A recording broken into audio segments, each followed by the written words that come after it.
good afternoon, everyone. I hope you're all having a great week so far. Thank you so much for coming to this TeachMeet. I really hope that it's going to be helpful for you and whatever you may need. I hope that we are managing to help you throughout this TeachMeet. So this TeachMeet in particular is going to cover alternative routes into teaching for trainees and ECTs. So if you have an interest in supply teaching, tutoring, childminding, or even teaching abroad, we're going to be talking about those 4 topics today. So it's going to be myself. I'm going to be covering supply teaching and teaching abroad. We have Susie from the tutoring team who's going to be covering tutoring, everything you need to know. And we have Harriet who's going to be talking to you all about childminding. So this session will last around 40 minutes and there will be time for some questions at the end.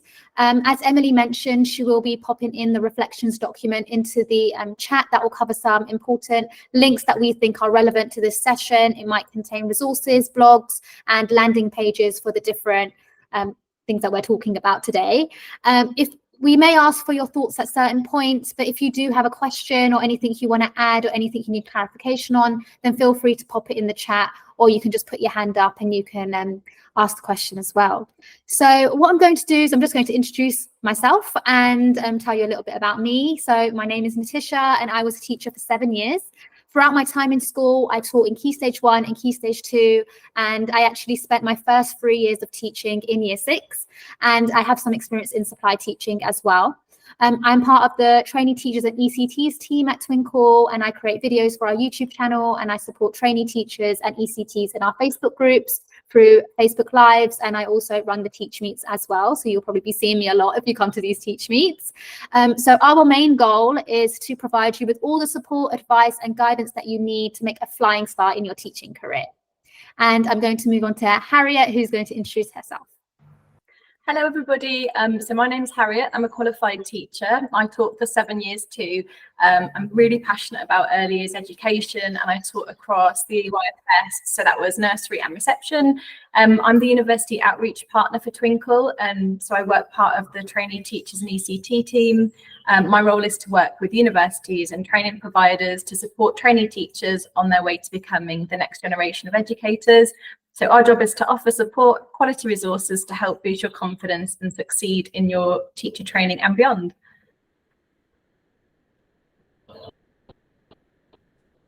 Oh, hi everybody, it's me, Susie. So you might see me on the Instagram lives or the Spill the Tea Tutor podcast over at Twinkl Tutors.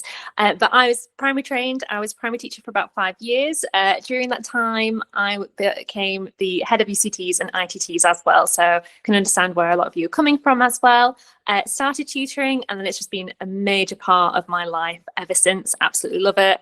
Do from like Key Stage 1, Key Stage 2, 11 plus and other little bits and bobs in between. So hopefully today I'll be able to spill the tea, although it's a little bit cheesy, but really open up your eyes to tutoring and hopefully answer any questions that you may have. So there you go, that's me. Thanks, Harriet and Susie. It's lovely actually getting to know you guys a bit more on your teaching background. So what I'm going to do is I'm going to first of all start off with supply teaching. So as you may already know, is that the government in 2001, that was a long time ago, 2021, they initiated a 2-year support package for ECTs.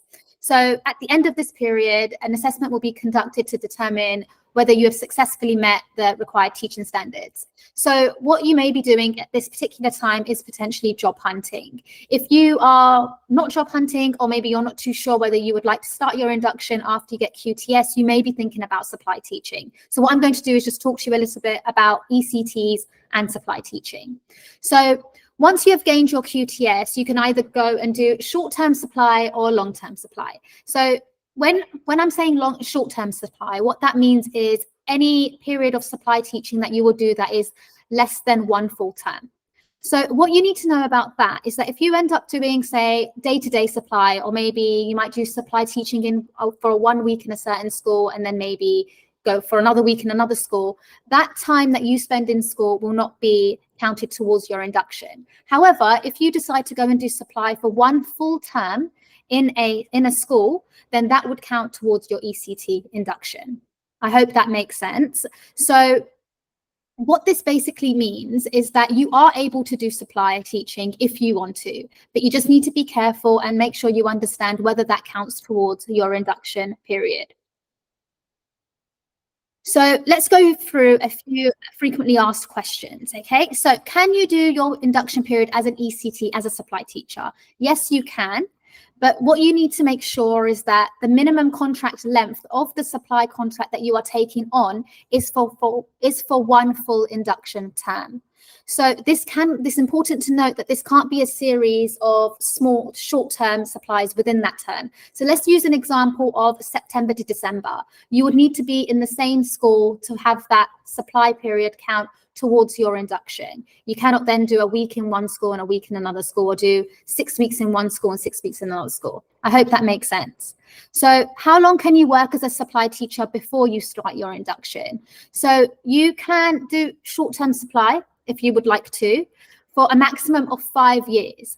And then after that, what you will need to do is after 5 years, you'll need to go and do your induction. You will not be able, if you are just done supply up until for the 5 years since you gained QTS, you cannot then go back and do supply if you haven't already completed your induction. So if you haven't started your induction within 5 years, so once that 5-year limit has been reached, you cannot do any more supply work. That means that you would have to then get either full-time teaching position or a part-time teaching position. It doesn't really matter. It depends on what school you apply to and what they're offering you and what works for you. You would need to complete your induction before you can then go and do supply work. So your 2-year induction will need to be completed after those 5 years if you have just done supply within those 5 years. Sounds a bit confusing, but we can clarify it for you further if you need it, if you have any questions. So some of you might be wondering whether schools would be interested in hiring you as a supply teacher if you haven't completed your training yet. And that is what I want to tell you, that yes, they would. So schools will always value supply teachers because they can provide continuity for children if their normal teachers are absent. So ECTs in the supply world, they are valued, they're supported and appreciated by schools. So working as a supply teacher will provide you with valuable teaching experiences in different teaching environments. So there are lots of benefits to doing supply teaching as an ECT. So let's talk about some of the benefits. So you, as a supply teacher, you will gain so much experience because you will be going into different schools. So that can help you choose the kind of school that you might want to complete your induction in. So it's a good opportunity for you to kind of maybe test the waters in different schools and see what you prefer. With short-term supply, you will also be able to build your teaching days around your personal life, and you'll be able to try out different school settings to see what one's the best for you. So a lot of benefits there when it comes to supply teaching. You may also wonder if you're going to feel supported as an ECT in a short-term supply or long-term supply. So you will not feel on your own at all. You will enjoy meeting lots of different teachers and you'll learn so much because, as I mentioned before, you'll be going to so many different schools and you'll be meeting so many different teachers. You may be offered a long-term role if say you're doing day-to-day supply, you might actually be offered a long-term role because they're seeing you often, and they might even, if their position pops up in their school, you might be one of the people that they will come to because they know who you are and they also know how you work with the kids. And also when you're then starting to apply for a permanent position somewhere, you'll have a portfolio of the schools that you've worked at. So there are lots of benefits to supply teaching. You just need to keep in mind just the whole short-term supply, long-term supply, and that 5-year limit. Any questions, let us know.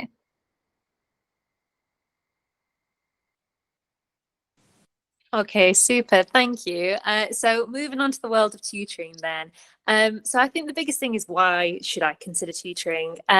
Well, as you can see from the bullet points there are a number of really good reasons.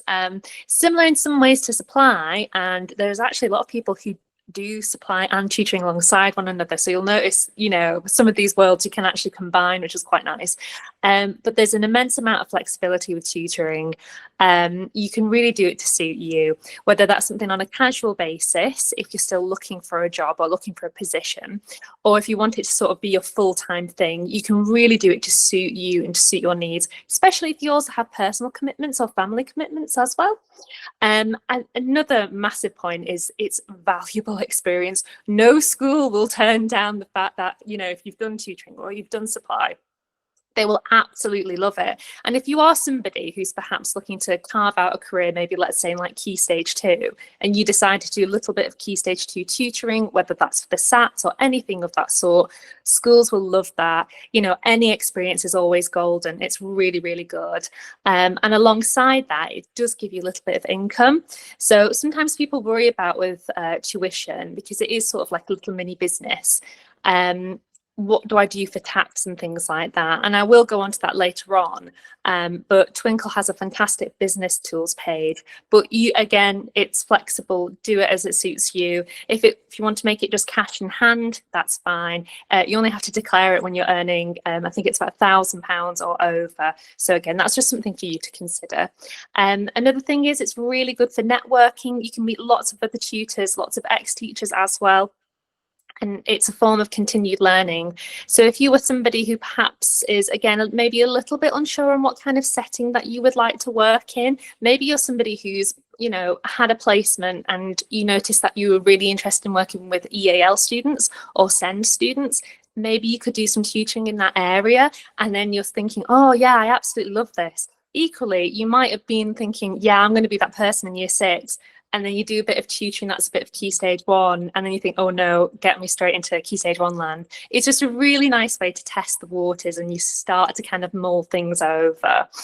As I say, in that sense, that's a great way to develop your teaching skills. You're learning how to, you know, create resources, how to really tailor things. The other really nice point about tutoring is you get to see things behind the scenes from a kind of family perspective. So if you're working with a child or like a small group of children, you can sort of see, like, you know, what it's like in the building that sort of parental or whatever the family unit is, a relationship with them, you know, how school travels to home. And I think if you're an early career teacher or, you know, you're on placement, it's just a really good thing to start thinking about, is that impact and all those little bits and bobs in between.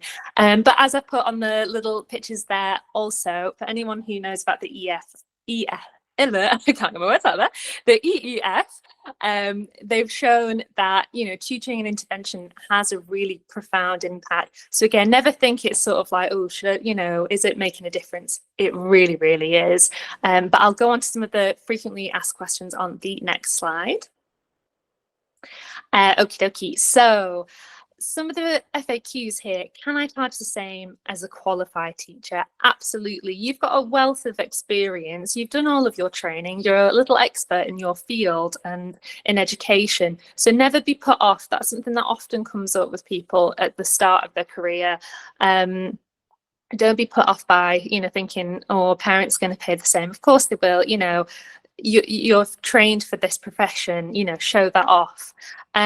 Parental expectations, this is a really good one. It's something that you would have picked up on from being, again, on placement, things that you've probably heard a million times from mentors or tutors and uni lecturers, etc. But I always think it's honest and open communication. So if you thought, yeah, I'm going to do some tutoring, and let's say it's the classic, or I really want them to, you know, get a bit better in maths and get them ready for their SATs. You know, just be open with their targets. Again, in itself, that's a really good experience for you as well, so that when you step into a classroom situation, you know how to handle it. But equally, it might be something that you really love, is crafting that, you know, relationship, that holistic approach with your students and with your clients as well. In terms of where you can tutor and things like that, honestly, the tutors, you can do it from home, you can do it online. That's a really popular one ever since COVID. Some people go and tutor in libraries. If you're a bit bougie and you have a lovely art gallery or a museum nearby, some people do it there as well. It's whatever suits you and the students that you work with. And then in terms of the business side of things, as I say, we've got a fantastic business tools page. I spotted someone had asked about that, and I'm sure the link will go through very soon that we can get that out to you. But we have like a new to tutoring pack that has everything in a really handy infographic. The other thing is we also have a Facebook page and an active Instagram community as well, where you can ask any questions. You can either just, you know, pop your name in. You can also do it anonymously if you're a little bit shy. But honestly, you've got thousands of people there who are always happy to help. But just to sort of round off there, I think it's really important to say that there's really no rule book to tutoring. That's one of the joys and delights that come with it. And all those little key points there about things to consider, don't let that come across as too daunting. You know, they're all little things that you'd have to think about as being a teacher, really. Your terms and conditions, that's a bit like your safeguarding and all your policies that you have at a school, but it's just for yourself. Promoting yourself, I'm sure most people here, you know, on Instagram, TikTok, etc., you know, you're just doing it from an educational point of view. Pricing, as I say, have a look at your local area, see what the tutors offer, but don't put yourself down just because you're an ECT or if you're an ITT. And then tax, as I say, we've got all that really nicely summarised in our pack for you. But there's a little whistle-stop tour of all the world of tutoring. There we go. Was on mute there, sorry. So I'm going to be talking about childminding today, and I'm going to start with just a definition of what a childminder is. So the earliest professionals who care for children in their own home, in their own homes for at least 2 hours a day, and they play a crucial role in a child's development, ensuring their well-being, learning and growth. So I don't think many people consider childminding necessarily as a career, and I'm going to start with some misconceptions that I definitely heard before I learned a little bit about childminding. But things I'd heard were things like people only start childminding business so they can look after their own children, or you can't earn a good wage if you're a childminder, or childminders are stuck at home all day, and setting up a business is confusing. So I've put some points on here that is the actual truth. So childminding is an incredible, rewarding, flexible career choice, and it offers high levels of job satisfaction. It can be a really well-paid career option, and you only actually have to spend up to 50% of your time at home, and you can spend the other 50% in alternative settings.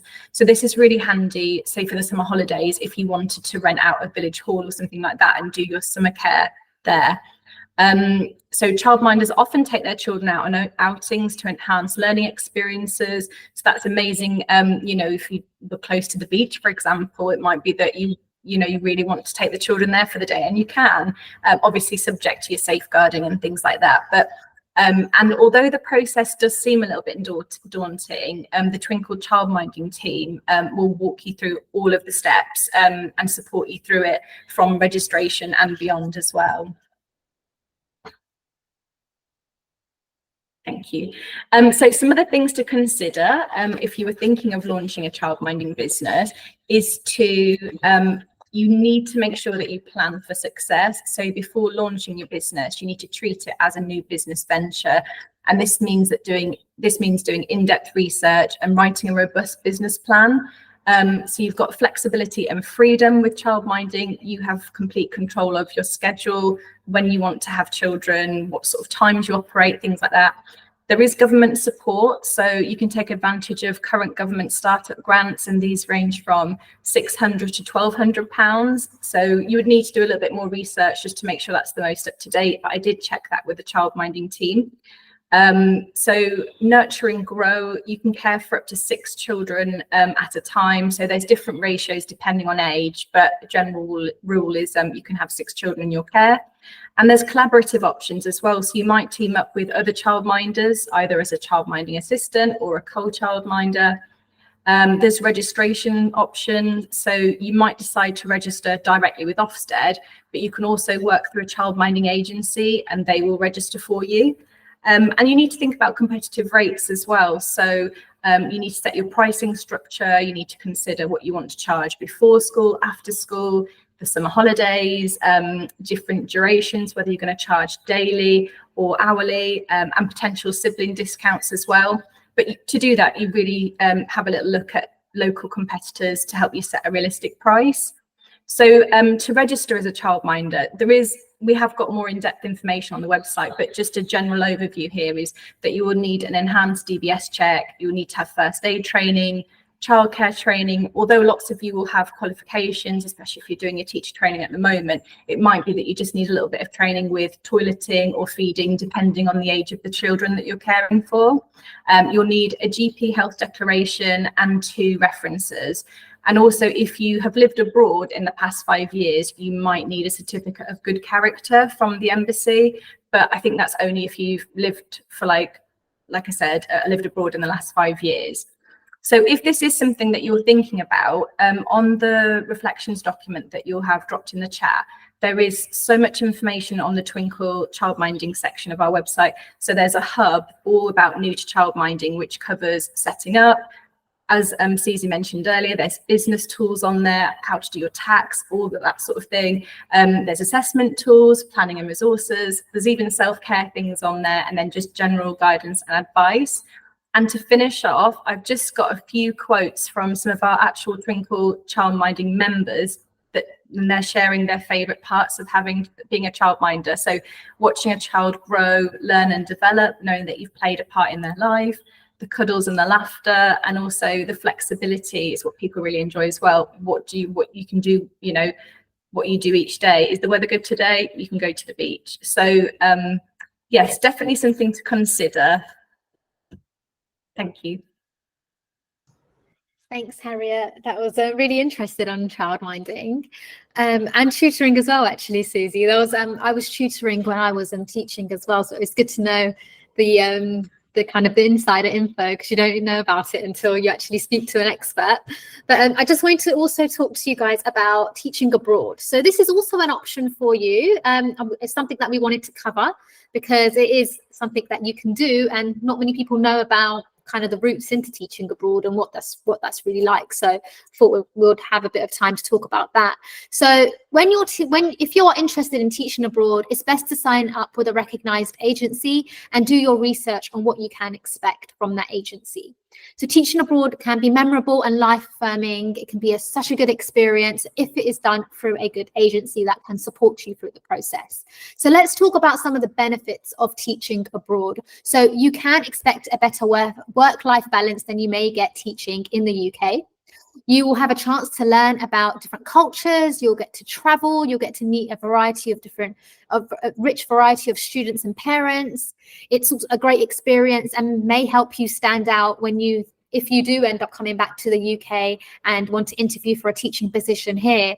It would look amazing on your CV and personal statements. And several teachers that we've spoken to have described the part where they worked abroad as a definite high point in their careers. So there are lots and lots of benefits of teaching abroad. So now let's think about some of the drawbacks. So you will be away from your family and friends for some time. So that's something that we all would need to consider. You would have to settle into a new environment and make new friends. And you can only complete your ECT induction period at independent overseas school that meet the DfE's criteria. So that's really important to know, because there are some schools, a lot of schools, that won't follow the DfE's criteria, and your induction period will not be completed during your time teaching abroad. So it's important to kind of understand through the agency of what this period of time where you're teaching, what that would mean for you. So Susie introduced me to a friend of hers called, her name was Katie, and she worked in Dubai for 4 years. And before that, she was teaching in Plymouth in Devon for 10 years, and she moved to Dubai for 4 years to teach.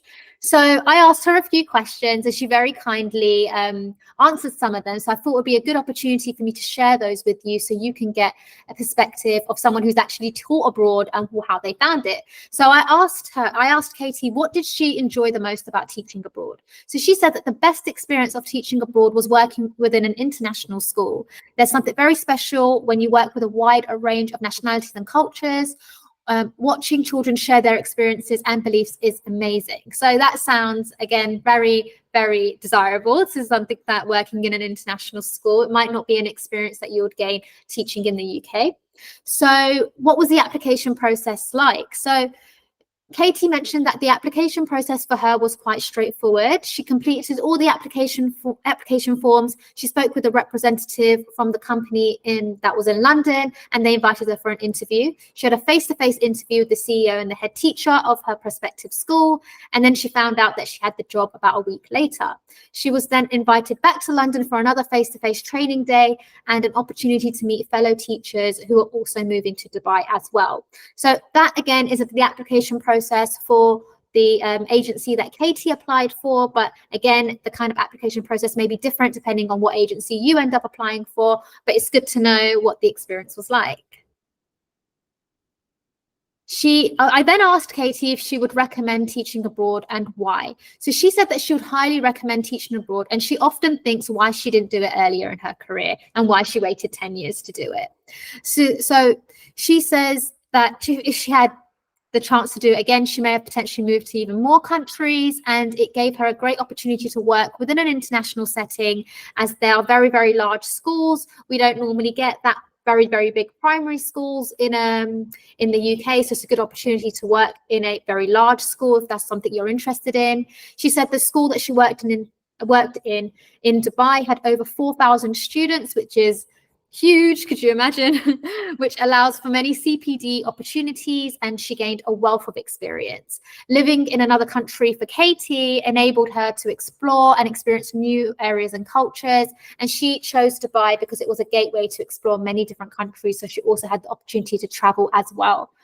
So her advice and top tips that she would give to teachers who are thinking about teaching abroad would be to research the country before you move there and try and familiarize yourself with the culture. And also, she said that the school that you apply for will also support you with this. And she said she would also pack food and bits that she would miss or she would be unlikely to get in the country that she moved to, which was Dubai. And so she had tea bags and chocolates were always the first thing in her suitcase. So that's a little bit of advice from Katie, someone who has actually taught abroad. So, and the last thing I wanted to mention, I'm just going to briefly touch on this part, is what about if you want to teach English as a foreign language? So this might be something that you have heard about people or teachers or just anyone really kind of gaining a qualification, either the TEFL, which is teaching English as a foreign language, or the CELTA. They may have gained this qualification and they can now teach online to students in different countries. So this is something that you may need an extra qualification for. This would not count towards your induction. This is something completely separate, and there's lots of information about it. There's literally so much information about it. So what I've done is I've linked a blog that which has so much detail on it, on basically the upsides of teaching English online, maybe the slight limitations, and basically how to get started on it if that is something you are interested in doing as well. So that is just something that I also just wanted to mention because it crossed my mind when I was thinking about teaching abroad. It was actually something that I considered at one point during my teaching career. I didn't actually go and do it, but I went quite far into the process, and yeah, it was an interesting one. So yeah, if you're interested in doing that, then yeah, feel free to ask us any questions, and we'll be more than happy to try and help you with any of them.